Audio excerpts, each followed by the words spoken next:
ఆ జీవగాడు ఎప్పటికైనా జీవితంలో పైకి రావాలంటాడు. రోజు ఇంత పైకి వస్తాం తెల్లడికి. రే మనం దొరికిన వాళ్ళ దగ్గర అప్పు చేసి తాగెత్తనం. ఇలా ఎన్నాళ్ళు పిచ్చే వాళ్ళు ఉన్నన్నాళ్ళు తెలిసిన వాళ్ళందరూ అయిపోయారు, ఇంకెవరు మిగిలారా? అందుకే నేను ఎప్పుడు అంటూ ఉంటాను సర్కిల్ పెంచమని. ఒక రెండో పెంచుకుందామన్నా ఎవడు కోఆపరేట్ చేయట్లేదా? మనం చూస్తేనే జంప్ అక్కడ. అరే వడ్డీ ఎంతైనా పర్వాలేదు అప్పు ఏంట్రా అంటే ఒకరి ముందు రాడే. ముందుకు వస్తే వాళ్ళు వెనక్కి వెళ్తారని భయం. భయం భయం భయం ఎక్కడ చూసినా భయం. ఎన్నాళ్ళు భయం. మనల్ని చూస్తే మనకే పరమ అసహాయం చేస్తుంది. మనకే కాదు ఊళ్ళో వాళ్ళందరికీ కూడా అదే ఫీలింగ్. అందరూ డిగ్రీ 3 సంవత్సరాలు చదివి పాస్ అయితే మనం 6 సంవత్సరాలు చదివి పాస్ అయ్యాం. మరి ఉద్యోగం ఎవడి? ఉద్యోగాలు ఇవ్వక అప్పులు ఇవ్వక తాగేది ఎలాగా బతికేది ఎలాగా? అరే మనం మాత్రం మనుషులం కాదా? మనకి కోరికలు ఉండవా? ఇప్పుడు మనం ఆలోచించాల్సింది అది కాదు, రేపటికి ఎవరిని చంపాలి. కాలనీలో ఎవరు సార్?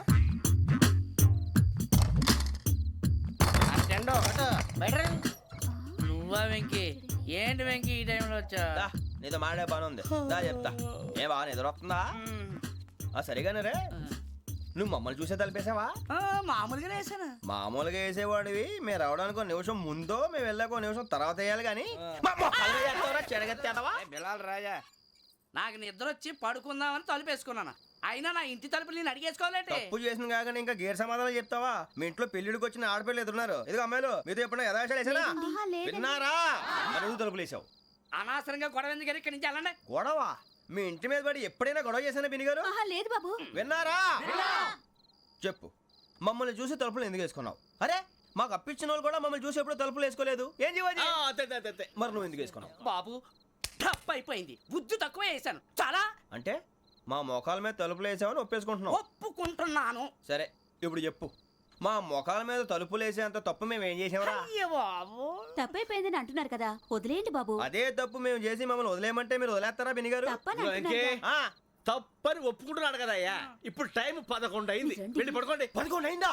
కొమ్ము ఉంచాడు కదా. నాకు సంబంధం ఏంటి? ఉంది, సంబంధం ఉంది. 11 గంటలకి నా క్లోజ్ ఫ్రెండ్ ఢిల్లీ వెళ్తున్నాడు. 5,000 అప్పిస్తానని ఎయిర్పోర్ట్ రమ్మని చెప్పాడు. నీ గొడవలో పడి ఆ సంగతే మర్చిపోయాను. ఇప్పుడు నాకు జరిగిన నష్టానికి భర్తీ ఎవరు చేస్తారు? మీరా మీరా మీరా?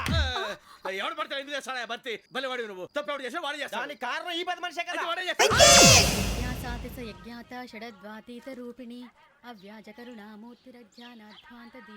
బీరు రమ్ము కలవకూడదు, తలకే పట్టేసింది. ఏంటే చదువుకుంటున్నావా? చదువుకో చదువుకో. దేనైనా వెనక్కి తీసుకురావాలం కానీ పోయిన కాలం వెనక్కి తీసుకురావడం ఎవడి వల్ల కాదు. టైం విలువ గురించి నువ్వు మాట్లాడడం. నువ్వు ఎలా పోతే నాకు ఎందుకులే. ఏమ్మా నీ పూజ అయిందా? తలకే పట్టేసింది, కాస్త మజ్జిగుంటే ఇవే. మా నాయనే అందరూ పొద్దున్నే లేచి టీలు కాఫీలు అడుగుతుంటే నువ్వు మాత్రం మజ్జిగ అడుగుతున్నావురా. కాఫీలు టీలు తాగే స్టేజ్ వాడు ఎప్పుడో దాటిపోయాడు. రాత్రి తాగింది దిగాలంటే మజ్జిగే తాగాలి. నువ్వు తల దించుకోవడం ఎందుకురా? నీలాంటి యదవనగానందుకు నేనే దించుకోవాలి తల.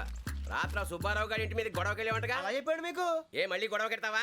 నీ దెబ్బకు భయపడి రాత్రి తలుపులు తీసి పడుకున్నారంట. తెల్లారగా టైంట్లో దొంగలు పడ్డారు. ఆడింట్లో ఉందిలేండి పట్టుకుపోవడానికి, అక్కడ కూతురు తప్ప.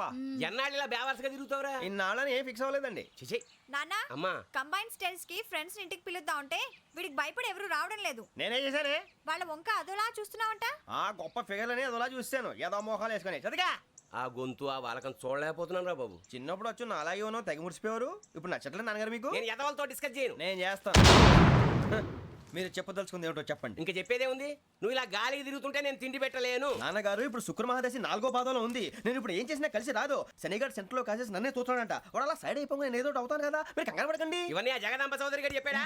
జేసీ గారిని గాడు గిడు అనకండి బాబు, మీకే మంచిది కాదు. అబ్బా ఊరుకోండి, ఎవరి నమ్మకాలు వాళ్ళవి. ఇంతకీ ఆ శనిగాడు సైడ్ కి ఎప్పుడు వెళ్తాడంట? సెంటర్ లోకి రావాలమ్మా. మరి ఆ గురువు సెంటర్ లోకి ఎప్పుడు వస్తాడంటావు? అవన్నీ మనకి తెలుస్తాయి అంటే జేసీ గారు తెలుస్తాయి. నాన్నగారు ఒక 1000 రూపాయలు ఇవ్వండి, దక్షిణ నుంచి అన్ని అడిగేసి వస్తాను. ఎదిగిన కూతురు గుండెల మీద కుంపటైతే నీలాంటి బేవార్స్ కొడుకు క్లైమోర్ మైన్స్ లాంటి వాడు చీదరిదుడా. ఆ జేసీ గారు పోయాక వీడు నేను అమ్మ నువ్వే ఫీల్ ఓకే. ఆయన కావాలని అంటున్న మాటలు కాదు, ఆయన దేవుడు. కానీ ఆ శనిగాడు ఆడి కాన్సన్ట్రేషన్ అంతా నా మీదే పెట్టేశాడు. మరి ఇప్పుడు ఎలాగరా నాన్న? ఆ పని మీద డబ్బులు అడుగుతుంటే ఆయన ఇసుక్కుంటున్నాడు. పోనీ నువ్వేనా ఇవే? నా దగ్గర కూడా లేవురా. తెలుగు భాషలో నాకు నచ్చని ఒకే ఒక్క పదం లేదు.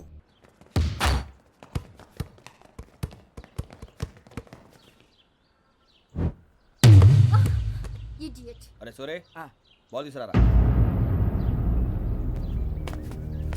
సారీ ఏదో పరప బాలి. బాస్కెట్ బాల్ మాలాంటి వాళ్ళు ఆడాలి. మీలాంటి మాసిన కొడుకులు ఆడితే ఇలాగే ఉంటుంది. ఇలాగే ఇలాగే ఇలాగే ఉంటుంది. అమ్మాయిల ముందు ఫోర్స్ కొడతావా? ఆహా, అయితే నిన్ను కొడతా.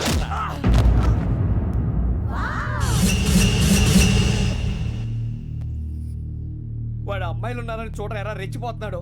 బాస్కెట్ బాల్ మీ వాడి ఆట కానీ మీలాంటి మాసోళ్ళు ఆడే ఆట కాదు అంటున్నాడు రా. రే ఇంత ముందు 2-3 సార్లు కూడా ప్రతి విషయంలో జోక్యం చేసుకుని మన వాళ్ళు కొడుతున్నాడు రా. వాడిని ఏదో ఒకటి చేయాలరా, వాడిని వదలొద్దు.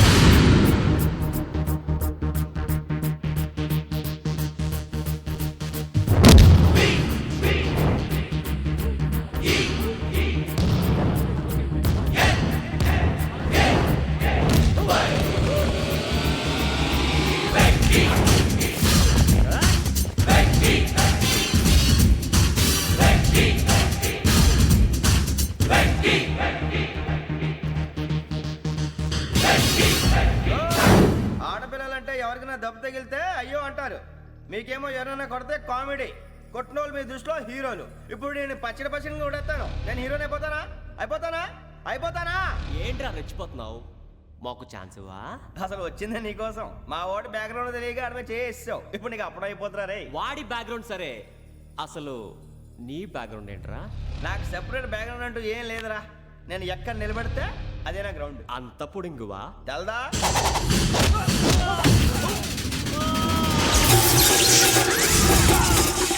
ఎవ్వా మన మామిడి కొట్టినప్పుడు వావ్ అన్నారు, ఇలాగే ఉంటుంది.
సూర్యబాబు,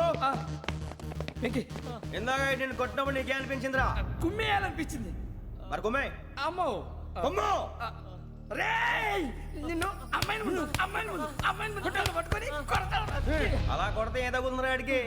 అసలు ఎక్సైజ్ బాడీ ఏదవుది తప్పు చెప్తాను. కొడితే మడతడిపోవాలి. మాస్తో పెట్టుకుంటే మడతడిపోద్ది.